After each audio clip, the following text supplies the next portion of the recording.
Assalamualaikum warahmatullahi wabarakatuh.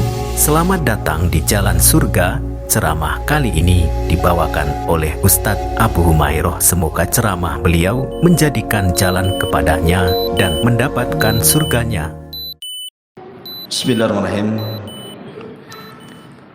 Assalamualaikum warahmatullahi wabarakatuh.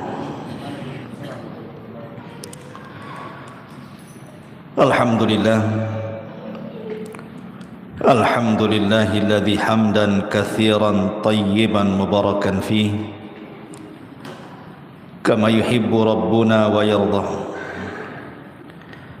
Asyhadu an la ilaha illallah wahdahu rabbi la syarika lah wa asyhadu anna Muhammadan abduhu wa rasuluhu alladzi la nabiyya ba'dah. Rabbi israh li sadri wa yassir li amri wahlul 'uqdatam min lisani yafqahu qawli, amma ba'd. Ma'asyiral muslimin wal muslimat yang dimuliakan Allah Subhanahu wa taala. Biasa malam Ahad kita mengkaji Siratul Mustafa, sejarah Nabi sallallahu alaihi wasallam. Tapi malam ini kita akan membahas satu hadis Nabi, di mana hadis ini dikeluarkan oleh Imam At-Tirmidzi dan dinyatakan hadisun hasanun sahih. Hadis ini dinyatakan hasan sahih dari sahabat Abi Hurairah radhiyallahu anhu. Qala Rasulullah sallallahu alaihi wasallam, ma yazalul bala bil mu'mini wal mu'minati fi nafsihi wa waladihi wa malihi hatta yalqa Allah wa ma alaihi khati'ah. Kata Nabi sallallahu alaihi wasallam, akan senantiasa ujian itu diturunkan Allah kepada seorang mukmin laki-laki ataupun perempuan, baik kepada dirinya ataupun kepada anak-anaknya ataupun kepada hartanya, sampai dia berjalan menjumpai Allah Subhanahu wa taala dan dia tidak membawa dosa sedikit pun. Hadis ini adalah hadis yang menjelaskan kepada kita tentang keutamaan sabar di atas al-bala, di atas ujian dari Allah Subhanahu wa taala. Manusia tidak lepas dari tiga kata: haznun wa ghammun wa hammun. Haznun artinya kesedihan, sedih memikirkan sesuatu yang sudah berlalu. Entah yang lalu-lalu kita pernah sukses kemudian hilang kesuksesannya, entah dulunya punya orang-orang yang dicintai kemudian sudah pergi meninggalkannya, entah dulu dia pernah kaya kemudian dia miskin, teringat masa lalu. Haznun, sedih jadinya, terpikir terus. Yang kedua ghammun, susah menghadapi sesuatu yang sedang berlaku.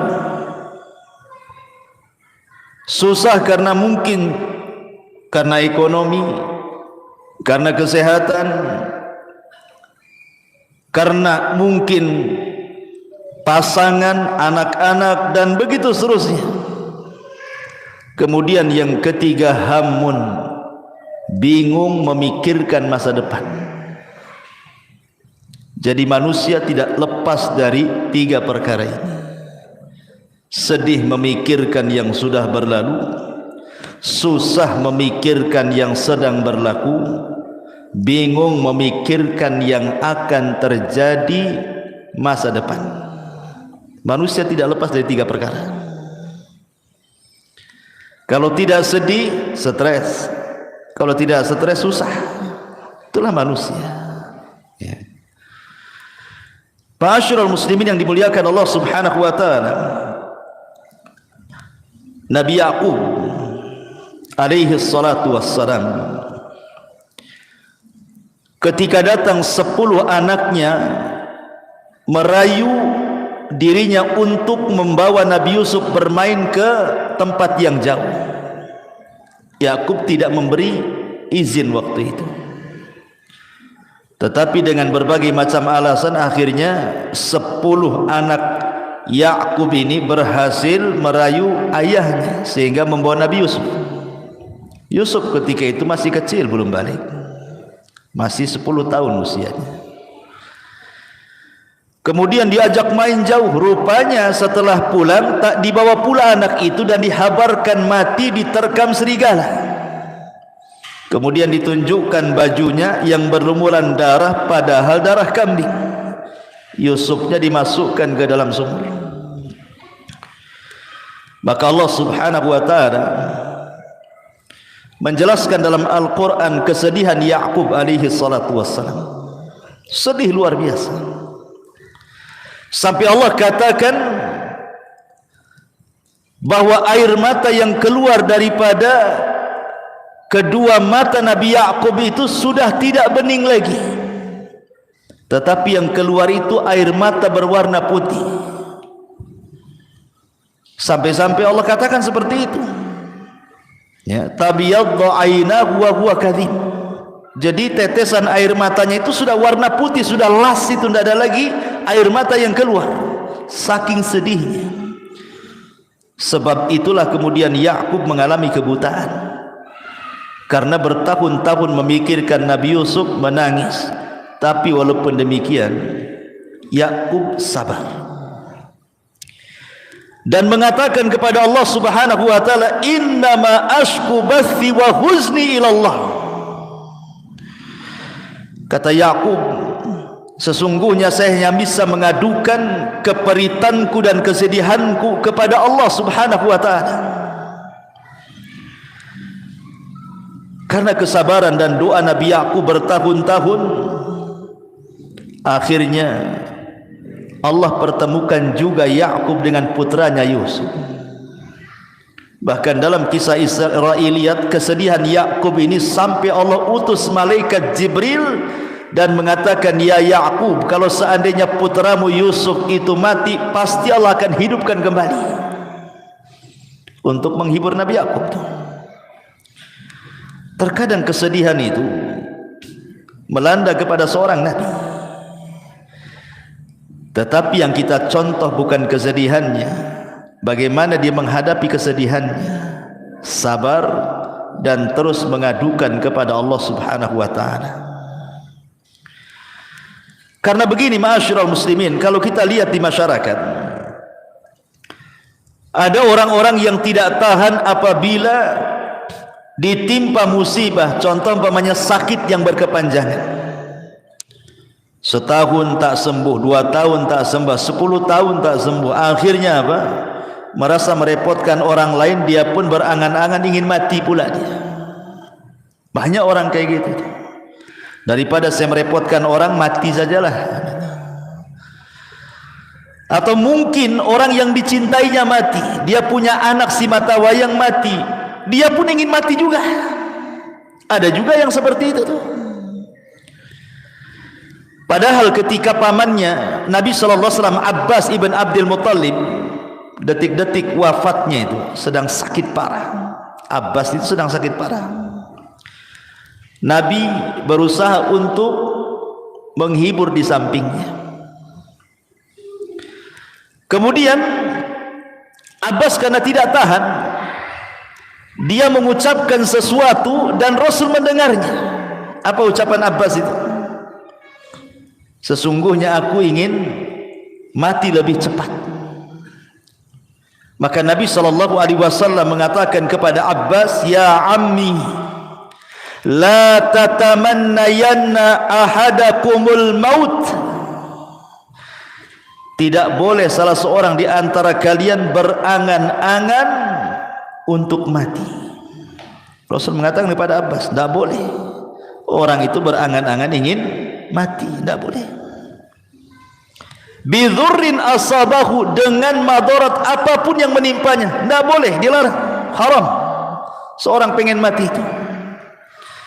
Apa alasannya? Kata Nabi, imma muhsinan fala'allahu yazdad wa imma musian fala'allahu yasta'tib.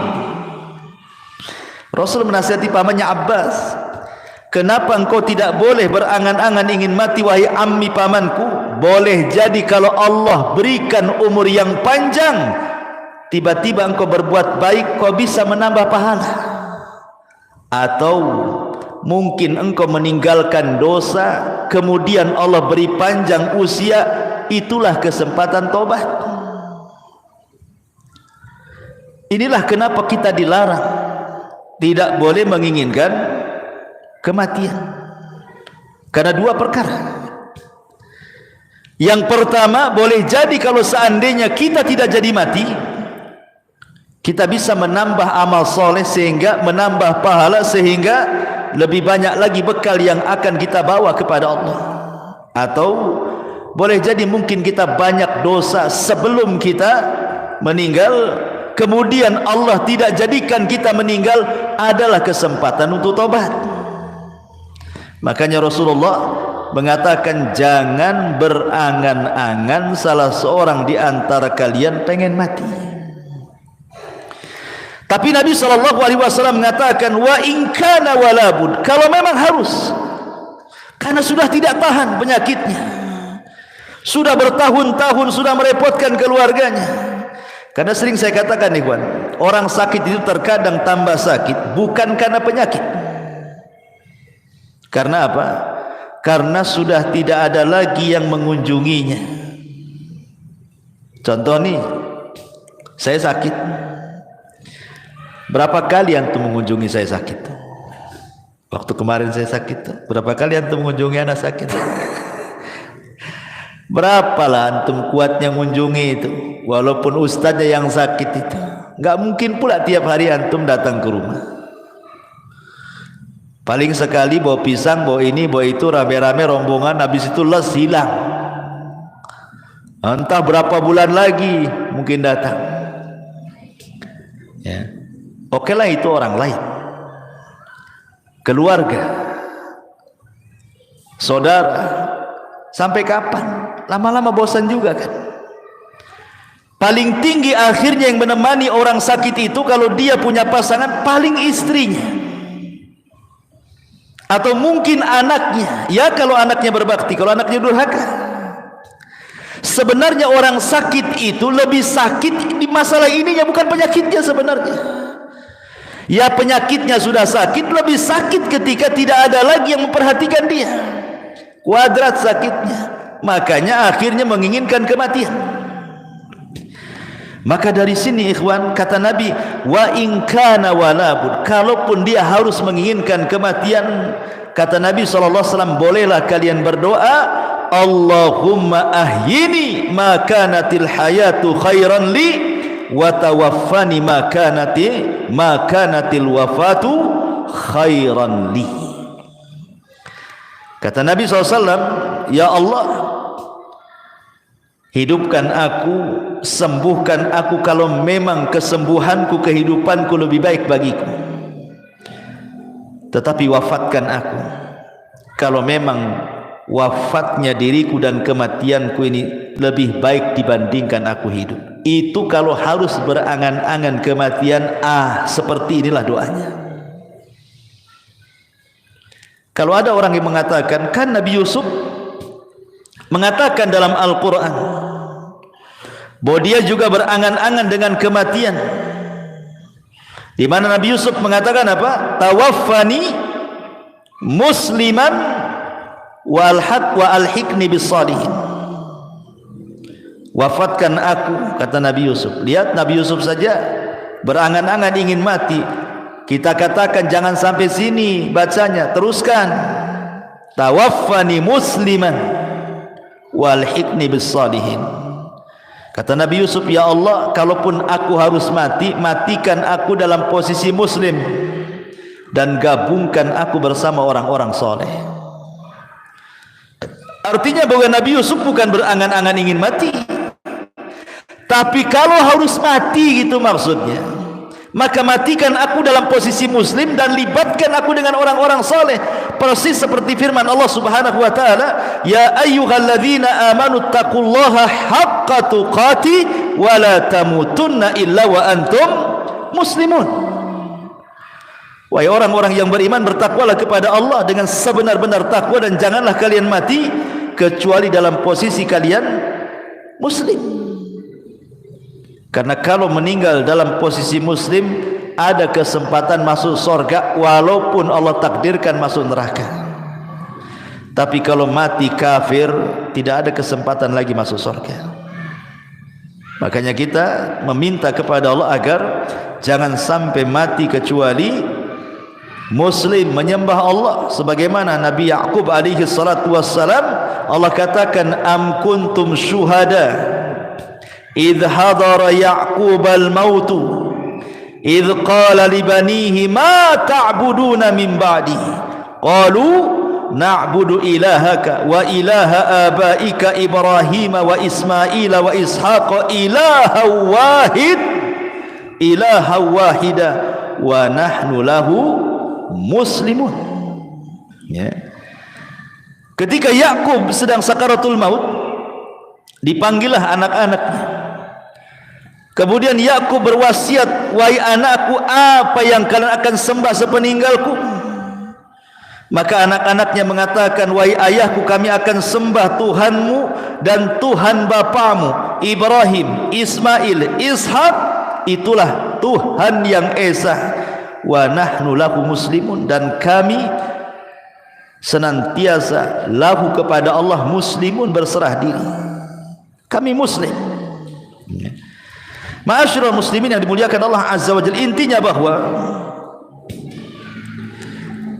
di sini Allah Subhanahu wa taala ingin mengatakan bahwa begitulah sifat seorang muslim kalau ditimpa musibah.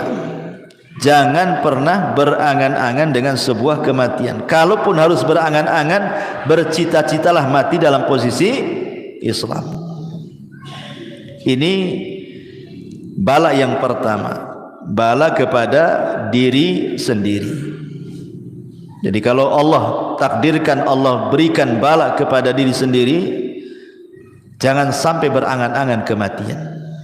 Tidak boleh. Ya. Ma'asyiral muslimin yang dimuliakan Allah Azza wa Jalla, dahulu di zaman Rasul ada wanita namanya Ummu Sa'ib. Ada wanita namanya Ummu Sa'ib. Ummu Sa'ib ini kena penyakit humma. Humma itu demam, panas, kepalanya sakit. Ya, dan kita sering mengalami kan, kepalanya kok sakit kan, atau demam gitu kan. Jadi dia sampai mengaduh-ngaduh. Aduh, bahasa kita. Ya. Jadi Nabi SAW ketika lewat kepada Ummu Sa'ib bertanya, malaka ya Ummu Sa'ib, ada apa dengan kau ya Ummu Sa'ib? Kenapa engkau mengerung seperti ini?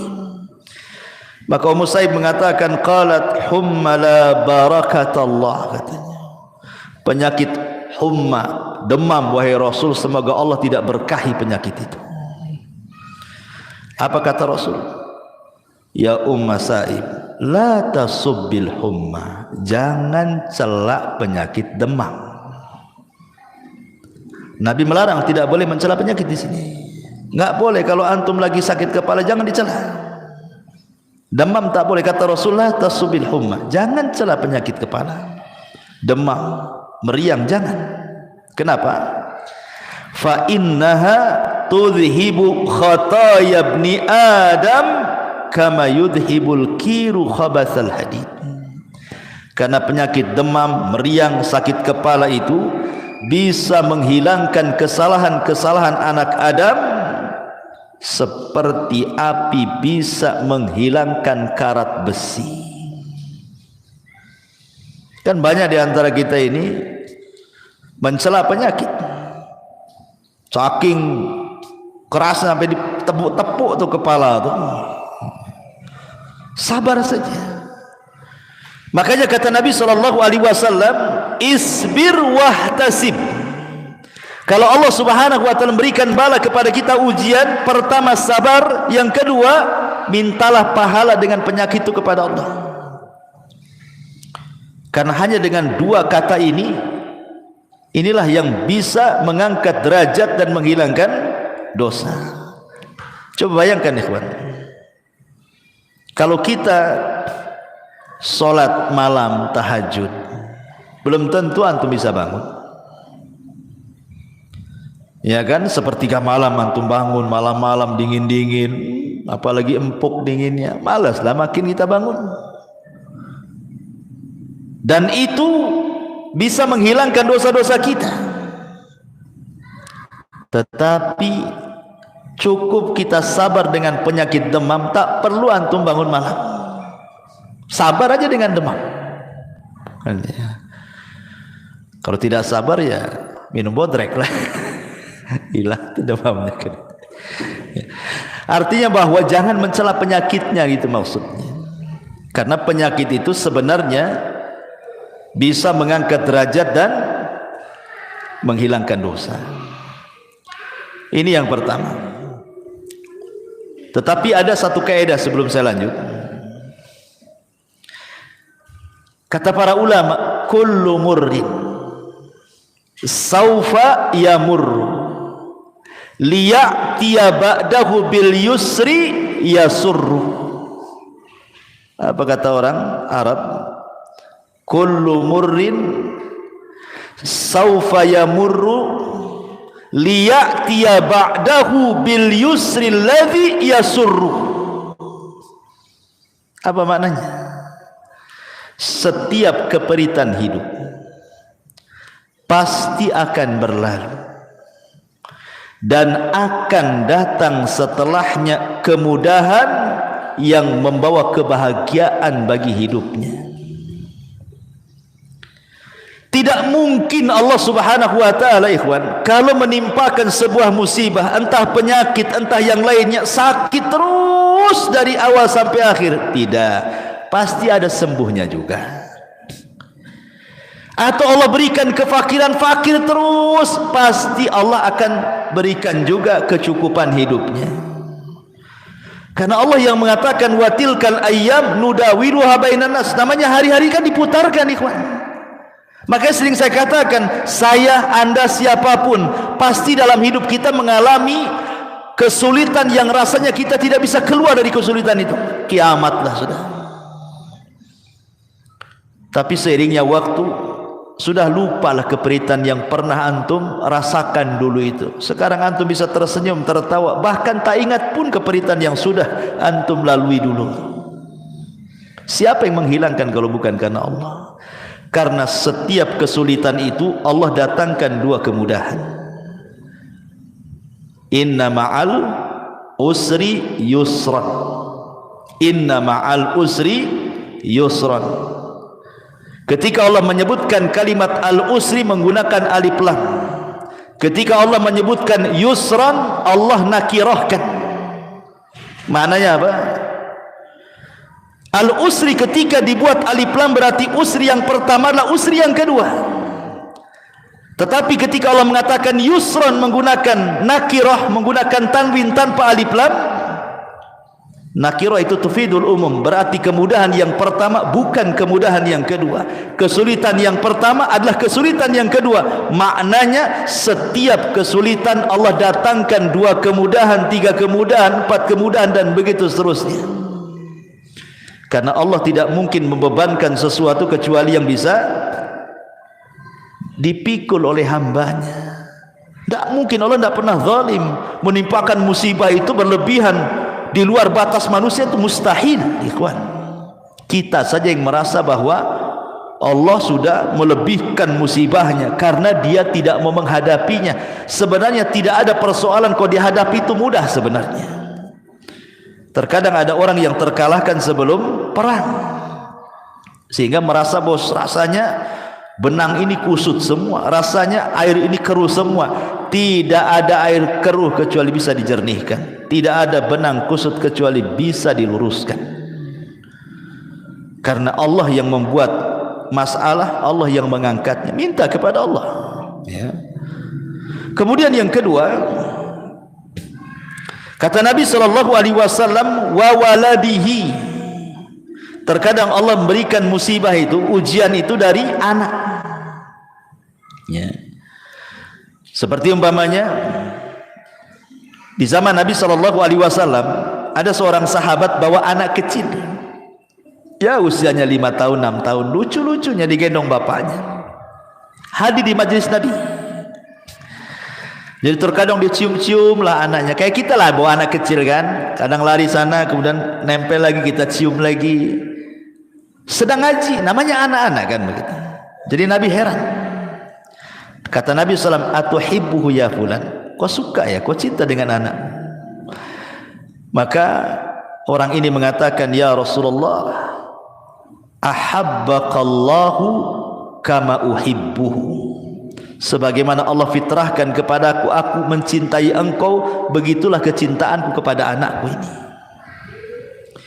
Setelah beberapa hari, orang yang bawa anak, yang mencium-cium anaknya di majelis Nabi, yang sangat mencintai anaknya sama dengan mencintai Rasul itu, enggak pernah hadir lagi. Jadi Nabi bertanyalah, mana fulan, aina fulan, mana fulan itu yang kemarin bawa anak itu, kok enggak pernah hadir lagi, kemana dia? Akhirnya dicari-cari berita, rupanya dia tidak hadir lagi di majelis taklim karena dia dirundung kesedihan. Anak si mata wayangnya itu yang suka dibawa di majelis taklim itu rupanya meninggal dunia. Sedihlah dia, enggak tahan dengan kesedihannya sehingga tidak sanggup melangkahkan kaki ke majelis Nabi. Akhirnya kemudian Nabi SAW datang ke rumahnya, berusaha menghibur, takziah. Kemudian kata Nabi SAW, ya fulan, bagaimana kalau Allah berikan dua pilihan kepadamu? Allah hidupkan anakmu, wa tumatti' bihi, dan engkau bersenang-senang dengan anakmu di dunia. Atau kata Nabi SAW, atau anta'tiya baban min abwabil jannah illa wajadtahu yantadiruka. Atau yang kedua, engkau dapati anakmu yang sudah meninggal, tiba-tiba dia berdiri di pintu sorga dan dia sedang menunggumu. Milih mana? Milih Allah hidupkan kembali anakmu, engkau bersenang-senang sebatas di dunia dan di akhirat kau tidak dapat apa-apa, ataukah anakmu kau ikhlaskan dia meninggal, kau sabar, mintalah pahala, tapi nanti dia akan berdiri di pintu sorga, akan menunggu dirimu dan akan menarik kamu ke dalam sorga. Milih mana? Kata Rasulullah. Akhirnya anak muda ini mengatakan, ya tentu memilih anakku berada di pintu sorga. Hilang kesedihannya. Makanya suatu ketika Allah Subhanahu wa ta'ala dalam hadis qudsi bertanya kepada para malaikat pencabut nyawa. Allah Subhanahu wa ta'ala mengatakan kepada para malaikat itu, aqabadtum walada abdi. Hei malaikat-malaikatku, apakah engkau sudah mencabut nyawa anak dari hambaku? Kata malaikat pencabut nyawa, na'am ya Rasul, tentu wahai na'am ya Rabb, tentu ya Rabb. Maka Allah mengatakan, aqabadtum thamrata fuadi, apakah yang kau cabut itu anak si mata wayang dia yang dia sangat mencintainya? Maka malaikat ini mengatakan, na'am ya Rabb, iya wahai Rabb. Kemudian Allah mengatakan, famadza qala abdi, setelah anaknya meninggal hambaku mengatakan apa? Maka malaikat ini mengatakan, hambamu mengatakan hamidaka wastarja, dia pun mengatakan alhamdulillah, inna lillahi wa inna ilaihi rajiun. Maka Allah mengatakan, kalau begitu idzan ubnu li abdi baitan fil jannah wa sammuhu baital hamdi. Kalau gitu bangunkan untuk hambaku ini satu istana di sorga, kasih nama istananya Baitul Hamdi, rumah hamd, pujian. Karena dia bisa mengucapkan alhamdulillah saat kematian anaknya. Ucapan alhamdulillah bukan karena mensyukuri kematian, bukan itu maksudnya. Antum disangka orang gila nanti, ya kan?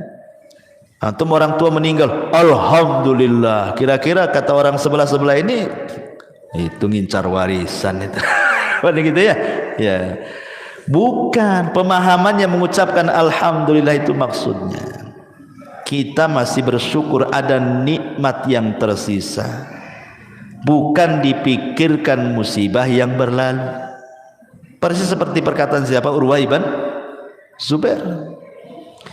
Saat diamputasi kakinya, Urwah bin Zubair ini mungkin kena penyakit diabetes lah, mungkin kalau zaman sekarang kan harus diamputasi kakinya. Kata sang tabib mengatakan, ya Urwah, pasti kau akan mengalami kesakitan. Sebaiknya kau minum khamr. Di zaman itu tidak ada bius. Biusnya minum khamr untuk mengurangi sakit, biar mabuk, biar pusing, baru potong. Kata Urwah kepada tabib dokternya, enggak, saya enggak akan minum khamr.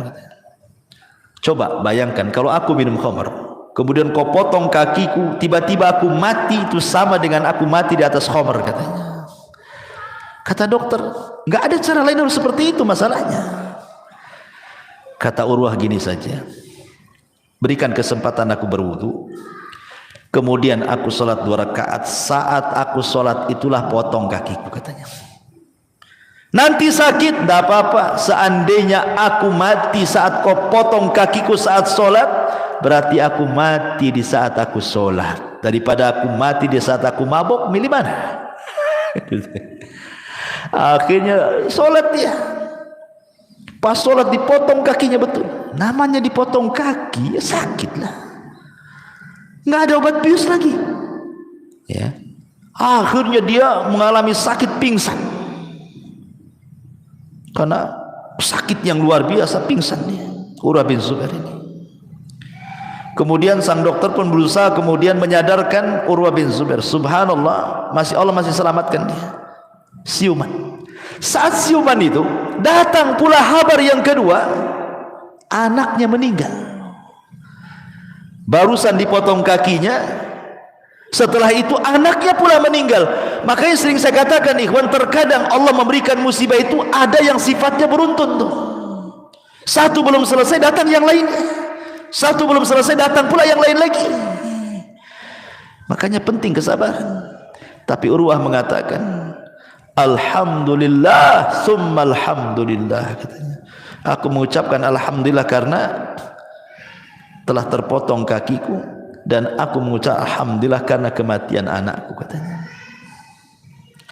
Tabib heran, kenapa dia mengatakan alhamdulillah? Kemudian dikatakan, kenapa engkau mengucap alhamdulillah wahai Urwah?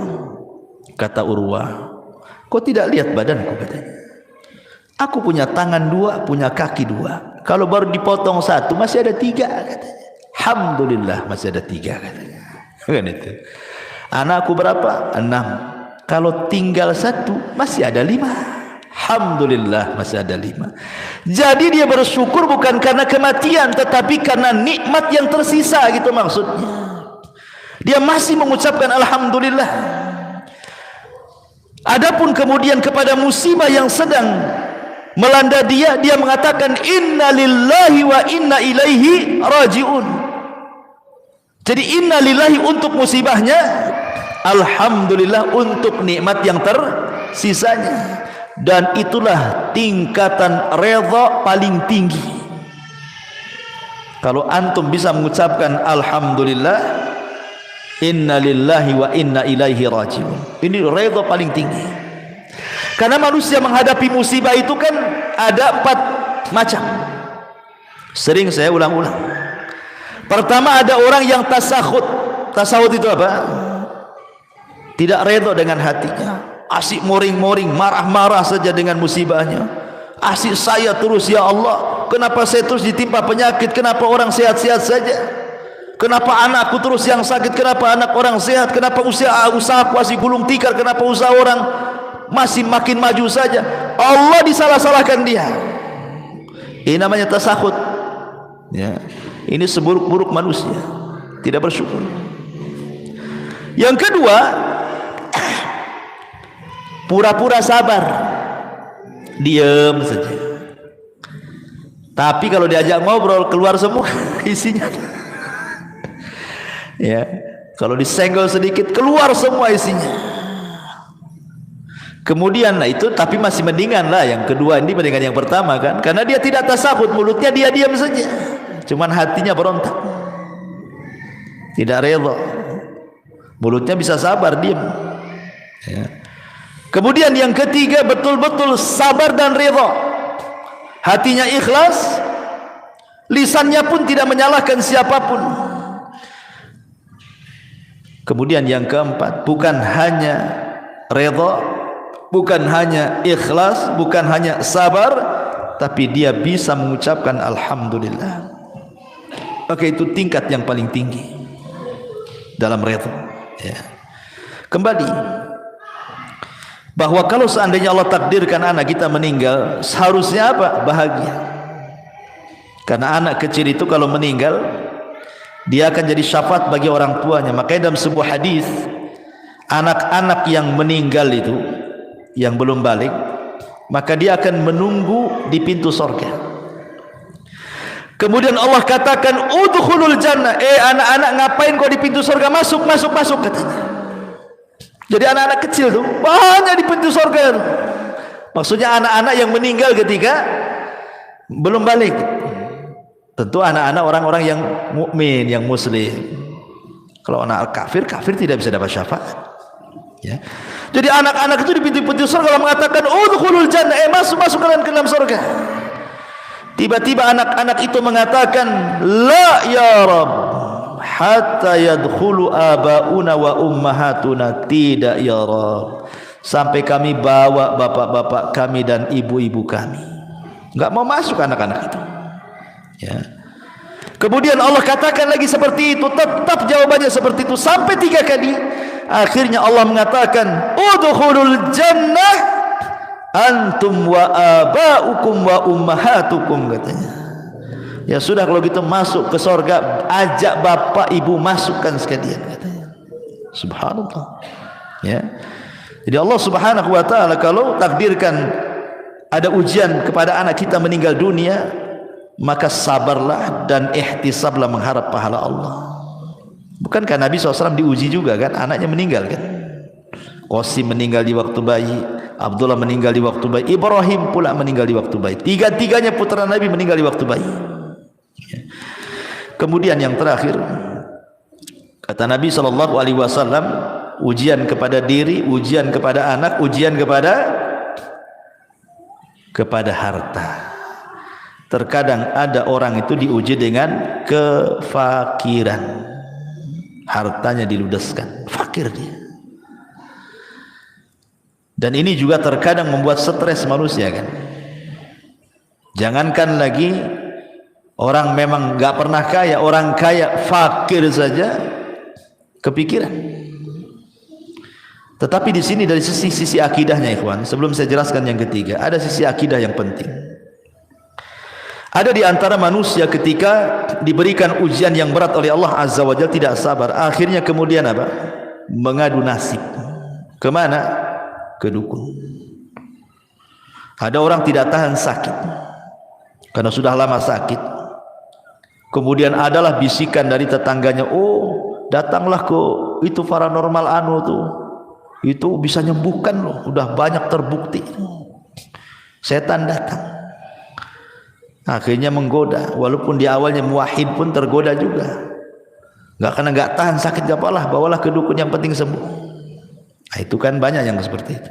Karena kalau orang sudah sakit parah, sudah merasa menyusahkan orang, dia akan berusaha mencari jalan apapun caranya. Karena biasanya orang yang sakit seperti ini, setan lebih dekat dibandingkan malaikat. Ataupun orang-orang yang bangkrut usahanya, orang-orang yang gulung tikar, orang-orang yang miskin, orang-orang yang lemah iman, mereka mengadu nasib kepada siapa? Datang ke paranormal. Ikhwan, sering saya katakan, manusia itu punya alam sendiri. Jin dan syaitan punya alam sendiri. Binatang punya alam sendiri. Kita tahu bahwa dukun itu kerjasama dengan alam jin, alam syaitan. Dan tidak ketemu alam-alam ini. Antara alam jin, alam manusia dengan alam binatang itu nggak akan ketemu. Bagaimanapun antum lintas alam nggak akan ketemu. Contoh, kita lihat di YouTube ada harimau nerkam kijang. Karena itu mangsanya makanannya langsung dikoyak dimakan. Antum mau lintas hewan, beli ayam di pasar, nggak digoreng, langsung dimakan mentah-mentah. Bisa antum kayak gitu? Beda. Memang binatang seperti itu. Antum nggak mungkin lintas binatang niru-niru kan? Ya. Sebagaimana binatang punya alam sendiri, memang dia caranya begitu makannya. Kita beda lah. Nggak bisa kita harus rajang bawang dulu, bawang merah, bawang putih, bawang apa. Jadilah dia gulai, jadi tengkleng, jadi macam-macam ya kan. Beda ya. Karena harimau pun dikasih tengkleng belum tentu mau, apalagi banyak mericanya di situ, bersin dia ya. Karena beda alamnya. Makanan kita nggak mau juga binatang itu makan, sebagaimana kita juga nggak mau niru binatang kan. Artinya alam mereka berbeda, alam kita sendiri, alam jin juga berbeda. Kenapa jin itu disebut jin? Karena jin itu tidak nampak, makanya disebut jin.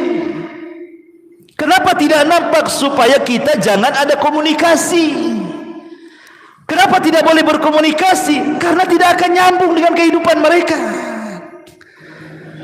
Lah, yang ingin saya katakan bahwa kita ini hidup di alam nyata, maka yang nyata-nyata sajalah di depan kita. Kalau depan kita ada kangkung, makan tuh kangkung. Kalau depan kita ada tempe, makan tuh tempe.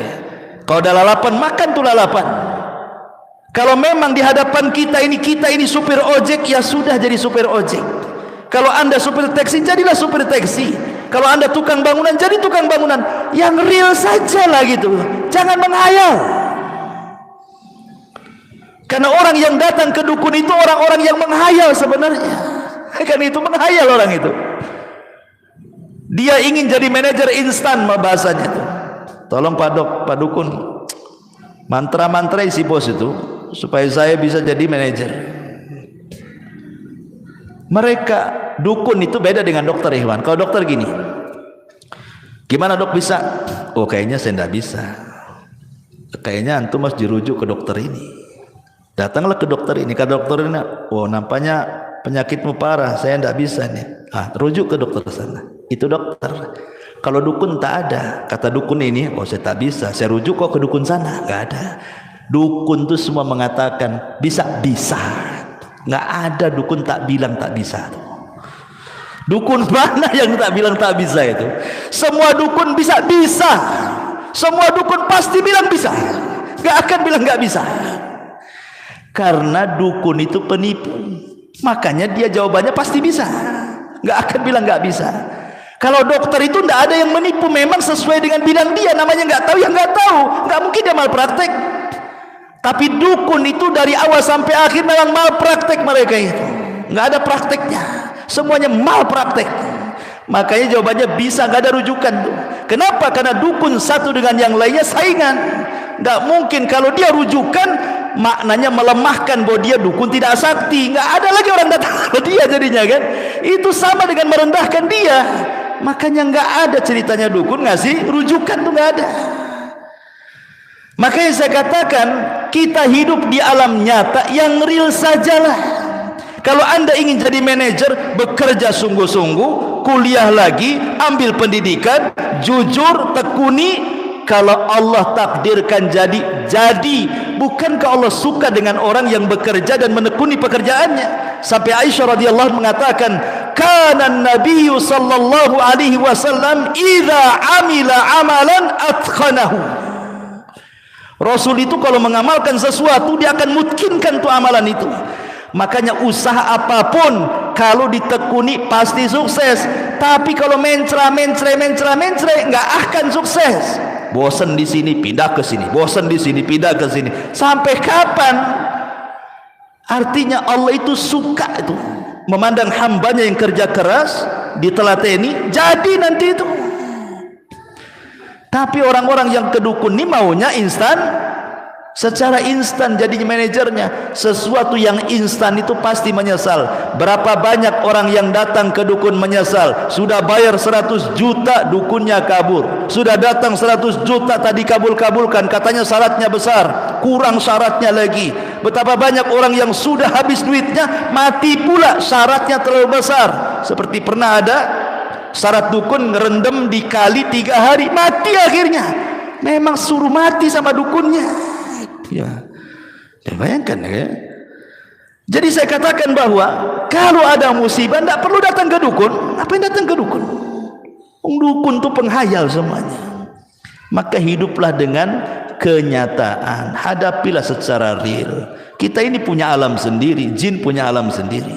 Nggak perlu komunikasi dengan jin. Yang lebih parah pula minta nikah dengan wanita jin, makin bingunglah kita. Secantik-cantiknya jin itu jelek, ikhwan. Seorang syekh pernah meruqyah. Rupanya yang masuk ke tubuh orang yang kesurupan ini jin yang paling cantik di kabilahnya. Ketika ditanya, bagaimana bentukmu? Dia mengatakan, aku punya 9 kaki, katanya. Itu jin yang paling cantik itu, kakinya 9. Kira-kira nih, antum dijodohkan dengan model paling cantik, bukan jin, manusia, tapi kakinya 3, disebut cap kaki 3. Kira-kira mau nggak antum? Ini nih betul-betul model cantik, tapi kaki 3. Saya kira mikir antum, walaupun cantik, apalagi jin. Kalau kakinya sudah 9, bukan manusia, gurita itu namanya. Itu sudah jadi sotong itu. Jadi masyarakat muslimin yang dimuliakan, nggak akan ketemu alam manusia dengan jin itu. Jadi nggak perlu lintas alam tuh. Makanya ngapain coba orang datang ke dukun mau lintas alam gaib, dipercepat jadi manajer, jadi ini, jadi itu, cepat kaya. Itu semua hayalan. Makanya kalau saya katakan berbicara soal masalah ujian, musibah dan begitu seterusnya, hadapilah kenyataan. Yang ada di depan kita itulah hadapi kenyataan seperti itu. Kalau memang Allah takdirkan masih miskin, berdoa, bekerja, kan begitu. Tidak perlu datang ke sana kemari. Anda miskin datang ke dukun, makin miskin lah. Karena uangnya habis sama dukun, kan itu. Miskin kuadrat namanya. Ya. Taib. Jadi ujian yang ketiga adalah ujian kepada harta. Ujian harta ini 2, bisa kaya, bisa miskin. Dua-duanya ujian. Justru kaya itu ujian lebih berat lagi, karena soalannya 2, dari mana kau dapat, kemana kau belanjakan. Kalau orang miskin mau ditanya dari mana kau dapat, kemana kau belanjakan, aku tak dapat, macam mana mau belanja, katanya kan. Nggak bisa dia. Kalau orang kaya sibuk dua-duanya tuh. Dari mana? Oh iya, hasil ini hasil itu, kemana kan kau tuh? 2 soalan. Makanya kalau kita bicara tentang harta, ada orang itu satu, cara carinya halal, cara membelanjakannya halal, berkahlah hartanya. Karena bisa menjawab 2 soalan. Yang kedua, cara kerjanya halal, dibelanjakannya haram. Capek dia kerja, 1 bulan dia banting tulang keras, terus bekerja, keringat bercucuran, sudah gajian 1 bulan untuk berzina, untuk hura-hura, poya-poya dan begitu seterusnya. Maka dia tidak selamat dari pertanyaan yang kedua, tapi selamat dari pertanyaan yang pertama. Dari mana harta? Selamatlah antum. Kemanakan harta? Tak selamat antum. Ya. Yang ketiga, caranya haram. Caranya haram, rampok, ya, mendustai orang, mengambil hak orang, tapi disumbangkan ke masjid, ke anak yatim. Berarti di sini yang membelanjakannya benar, ya kan? caranya yang salah. Gimana ceritanya kalau yang seperti ini? Tetap dua-duanya ditanya. Dari mana dan kemana? Dua-duanya kena dia. Kenapa? Karena niat baik menyumbang itu tidak cukup kalau cara dari awal itu salah. Kenapa? Innallaha thayyibun la yaqbalu illa thayyiban. Allah itu baik, tidak menerima kecuali yang baik. Tapi yang paling parah yang keempat, caranya sudah salah, dibelanjakan pula untuk yang salah. Dapat uang dari togel untuk masang togel. Togel ke togel namanya, ya kan? Itu kuadrat, ya kan? Atau dapat uang dari judi untuk berzina, untuk minum khamar, untuk ini. Udah enggak berkah tuh hidupnya. Ya. Intinya ikhwatu fillah muliakan Allah Azza wa Jalla. Sebelum saya tutup, sudah malam juga. Ada firman Allah Azza wa Jalla surah Zuhruf ayat 32.